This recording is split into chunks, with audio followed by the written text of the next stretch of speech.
Shalom dan selamat malam bagi kita. Kembali kita boleh berjumpa dalam program Before You Sleep karena kita rindu. Sebelum kita istirahat malam hari ini, kita boleh diperlengkapi oleh kebenaran firman Tuhan.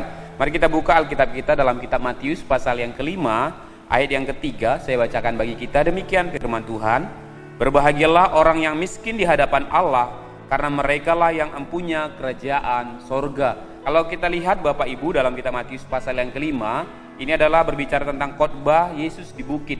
Ini adalah salah satu khotbah yang sangat sering kita dengar, dan bagaimana Tuhan Yesus mengajar murid-murid tentang hal yang berbeda dengan dunia. Perbedaan-perbedaan yang sangat mencolok dengan kehidupan dunia. Salah satu adalah di ayat yang ketiga yang kita pelajari pada malam hari ini, yaitu berbahagialah orang yang miskin di hadapan Allah, karena mereka yang mempunyai kerajaan sorga. Bagaimana mungkin orang yang miskin bisa berbahagia?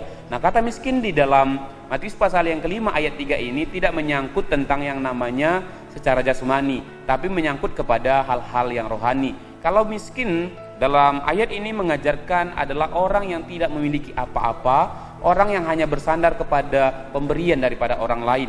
Nah, menyangkut kebutuhan rohani, ayat ini mengajarkan kita yang pertama adalah kita orang yang tidak memiliki apa-apa tanpa Kristus. Mari kita menyadari kalau kita datang kepada Kristus, kita jadi pribadi yang hanya mengandalkan Dia. Sama seperti Yohanes pasal 15 mengajarkan kita bagaimana carang itu tidak bisa tumbuh tanpa pohon itu.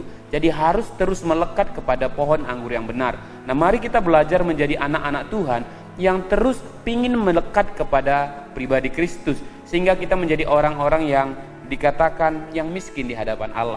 Nah, yang kedua, orang yang miskin di hadapan Allah mendapatkan kerajaan sorga.